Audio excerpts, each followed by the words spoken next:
guys? Like, welcome you guys to another One Take review. This is your boy Big Dog back with a review for Fantastic Beasts: Crimes of Grindelwald.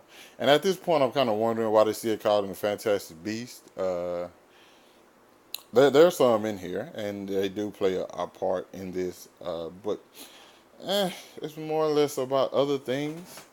And this picks up a couple of months after the last one, 6 months after the last one, I want to say. And I enjoyed this much more than I think a lot of other people have, apparently, because I haven't seen any reviews for it, but I did look at the Rotten Tomato score, and it's like 42%, which I think is crazy because I think this one's better than the first one. I think it's much more convoluted because it does have a lot of different storylines we follow, and then they ultimately, to me, they come together in the end.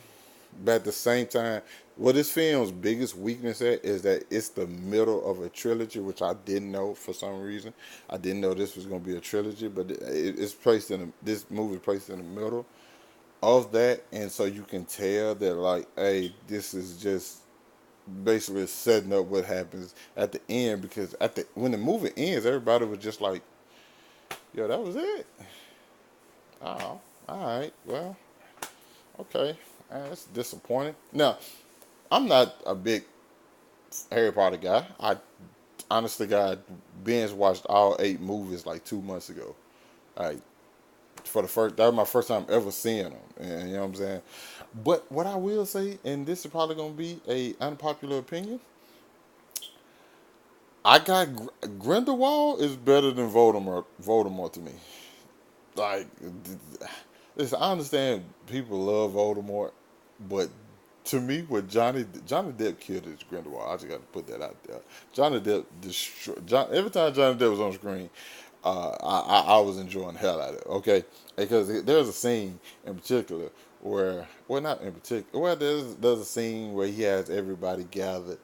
And he's just talking. It's just like, God damn, man. You kind of listen to the dude. And you really do understand what he's saying.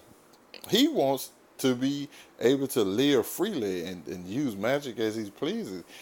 But everybody else, well, I guess the wizard community is like, no, we shouldn't do that. We should hide our magic. When I'm thinking, like, why are we learning magic, and why are we able to do magic? We can't do it out in the public.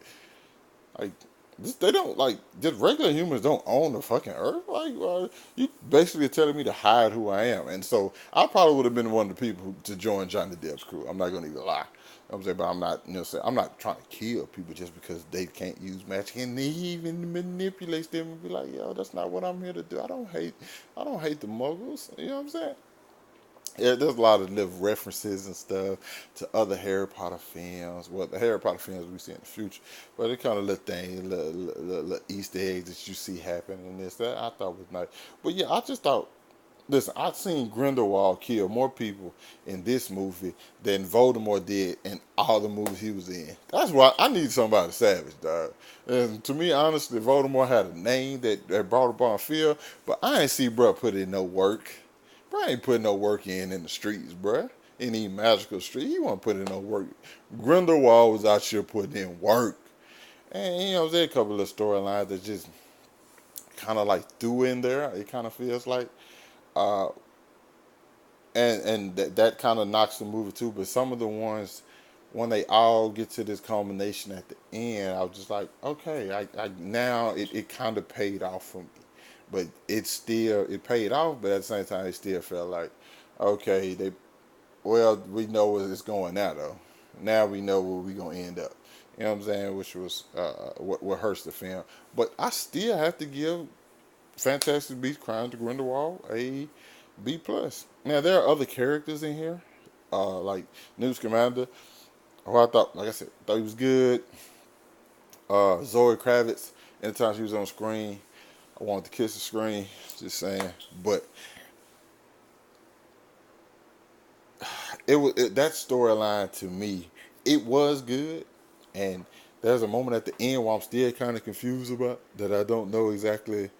Zoe Kravitz was talking to Newt and her and his brother, So I don't know exactly who she was talking to. As I'm kind of still wondering if you've seen the movie, you know what I'm talking about, which has got me wondering. So, but I think it set up the third one really good, but it also did just that. It set it up.